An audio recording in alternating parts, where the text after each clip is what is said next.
tuanya sepanjang masa. Penuh dedikasi.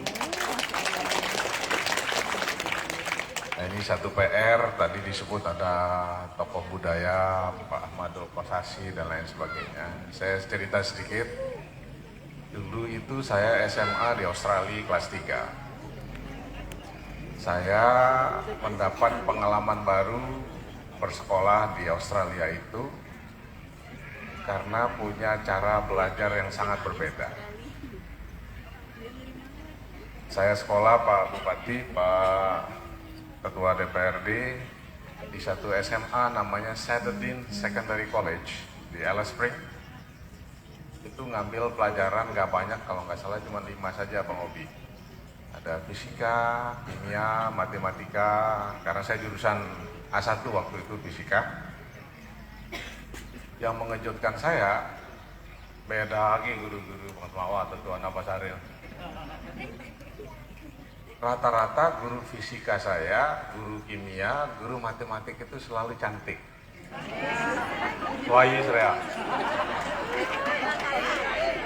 Jadi mana nutroa pelajaran nih, beri datang apa gerak aku yang ngajar dulu.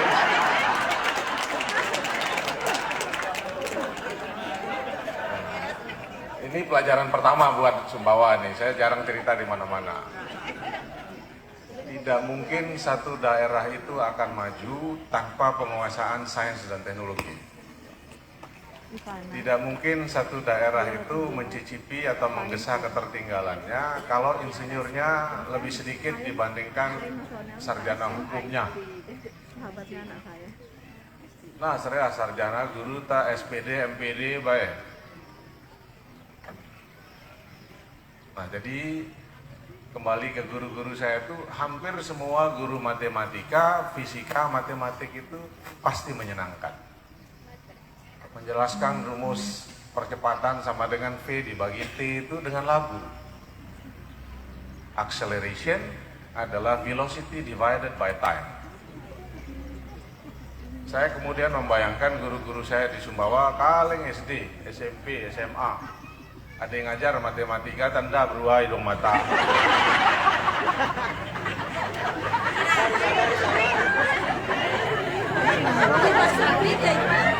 Iya, jadi nggak ada minat. Nah, nyaman-nyaman untuk kita. Itu dulu, mungkin sekarang sudah beda. Tapi dulu menkan tama Pak Bahar SMP saya. Kangge penggaris bilu, nah. Pemilu kan pintar matematika kan ketaget gunung. Tapi Sumbawa itu kalau guru sejarah, kalau guru PMP, guru agama, guru budaya, seni, drama, nyanyi selalu bagus-bagus. Komen pelajaran laung-laung penuh dijago pagi datang. Ini kan cerita PMP, sejarah, mentah-mentuh, kita terpesona, itu mempengaruhi alam bawah sadar anak-anak kita. Saya membayangkan ini memang revolusi yang tidak sederhana. Kalau guru PAUD saja mampu mengajarkan matematika dengan cara yang menyenangkan, dengan lagu, dengan tarian, orang akan menyenangi matematika walaupun tidak menyukai angka. Karena nonda, engineering, kedokteran, apapun tanpa basis matematika yang kuat. Bahkan kalau anak saya itu, mohon maaf mungkin keliru karena pengalaman lama di luar negeri, saya cuma kasih 3 pelajaran, biasanya 2 aja. Bahasa Inggris sama matematik harus 9. Yang lain boleh 4, gak ada masalah saya. Sampai ekstrim begitu. Tapi kalau matematik sama bahasa Inggris gak ada toleransi. Dia harus 9. Tapi karena bangunat tenggela sekuler lalu biasanya istri saya bilang, tambah pelajaran agama cukup. Nah, semua sekolah kita, ini Ketua PGRI, itu harus mulai membuat fondasi tentang pendidikan kita semua PAUD. Mana dekam, anu-anu guru matematik kita itu dikumpulin, guru matematik, biologi, fisika, kimia, hadir di satu kelas khusus, dikumpulkan oleh ahli budaya tentang bagaimana bercerita yang baik. Supaya hatinya itu tidak kering dengan hal-hal yang ilustratif. Karena ngitung-ngitung yang mekanistik zaman sekarang itu bisa dilakukan oleh mesin. Tinggal bagaimana guru matematik, sains, dan teknologi ini kemudian mengajarkan hal-hal yang rumit itu dengan cara yang menyenangkan bagi anak-anak. Ya, selalu Pak Bupati. Nah, jadi itu. Jadi bangga PGRI kalau masih banyak guru-guru yang jago itu di bidang ilmu sosial budaya.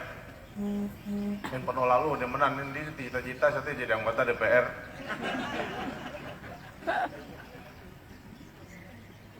Tapi kita harus bangga misalnya sebagai satu provinsi atau kabupaten yang punya sekumpulan guru-guru yang punya cara tersendiri dalam memberikan kemudahan memahami hal-hal yang sulit bagi anak-anak kecil.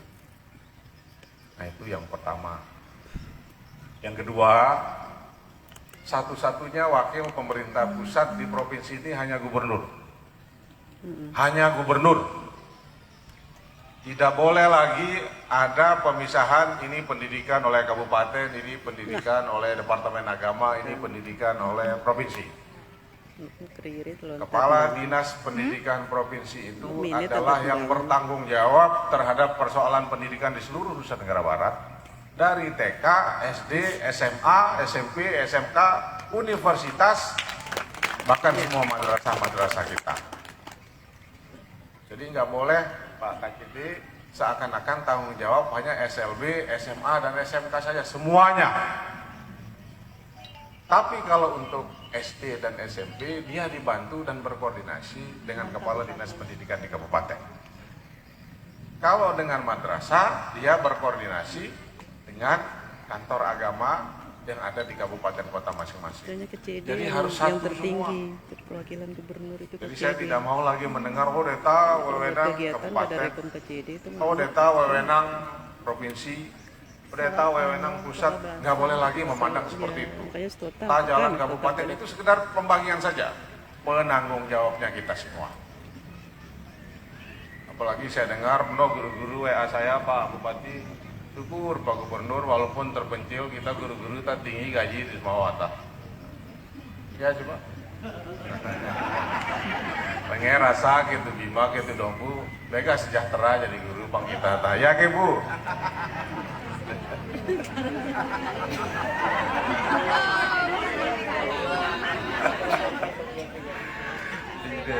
Yang itu mata ibu-ibu teh menceringit teriak gitu. Hadir. Nah, jadi bapak-bapak, ibu-ibu memang betul guru itu tanpa guru nggak bisa kita jadi apa-apa seperti saat ini. Tapi guru-guru itu nggak boleh juga seperti katak dalam tempurung daerah sekarang. Pak Bupati, Pak Pimpinan Dewan, Pak Kades, sekali-kali guru-guru itu diajak studi banding ke luar negeri. Penting terima proposal, Pak Gub. Pasti ini cerita Pak. Saya pernah punya pengalaman membawa guru-guru PAUD ke Malaysia. Jadi orang Seluk, Jerewe, orang KSB. Enggak, Bu, dari PNS nanti karena itu hibur kita bawa ke Malaysia. Aida gaduh, Malaysia datang guru dari kita. Goncang Kuala Lumpur. Padahal sebenarnya biaya pesawat dari Lombok ke Malaysia langsung itu AirAsia itu cuma 500.000. Nggak mahal. Ada mahal ke Jakarta, nah. Tapi karena lalu ke luar negeri saya apa foto. Nah, jadi perlu bapak-bapak, ibu-ibu itu semangat tapi juga harus melihat bagaimana negara lain, tetangga-tetangga kita untuk maju. Karena pulang dari luar negeri itu dia paling penting Aminkam lalu ke luar negeri, ke Malaysia, ke Singapura, lu mantap, gampang kemewahan ke kelo tuh ning tahu. Ada semangat kesejajaran bahwa kita ternyata bisa. Segala sesuatu di dalam hidup ini ada tantangan dan deritanya masing-masing. Ada ibu guru gaji selaki 1 juta, alhamdulillah. Juntek gaji 5 juta, gila ampus lagi ya. Ini diberi 5 juta atau sejuta. Yang sejuta mau. Belok Mas Aril. Belok tuh ibu-ibu jujur jawab. Ada yang lambung merah. Sejuta gaji sakis ya, tapi enggak begila. Ini 5 juta tapi begila.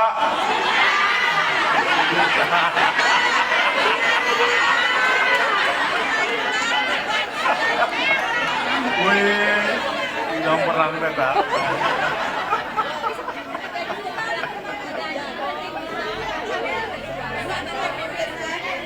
Jadi salah satu kunci hidup itu saya sering ceritakan itu adalah mensikapi, mensyukuri itu apa adanya. Untuk jadi wakil bupati Haji Mu nyaman, nanti nu perlu datang tim sukses datang beri nyaman tuh dong menjadi wakil bupati. Untuk jadi bupati gempunang tiap anu. Ada satu jadi kades, ada satu jadi kepala SD, SMP, Aidah.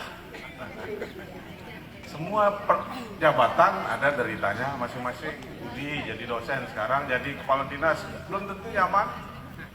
Penuh sudah datang ke Bali, kami gak teranak untuk nih. Coba bantu paman mentah. Nah, jadi semua tempat itu ada deritanya masing-masing. Saya punya teman, itu sebulan itu ratusan miliar pendapatannya. Di Jakarta, rumahnya dekat Senayan City itu sekitar 2 hektar. Ada olat apa Bali tengah Jakarta. Tapi oleh dokter dia tidak boleh makan nasi.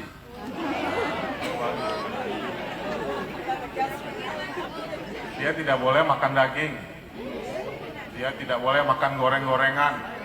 Dia tidak boleh menyentuh garam. Itu kakan cabai. Nah, itu kakan. Kalau mau tidur dia harus minum obat. Nah, coba ibu-ibu, bapak-bapak entah kesetuai kanan entah. Kepada gaji 100 miliar tapi nunggu akan nunggu akan daging, dengan apa dia pilih-pilih. Kita wajah-wajah gerutam oke.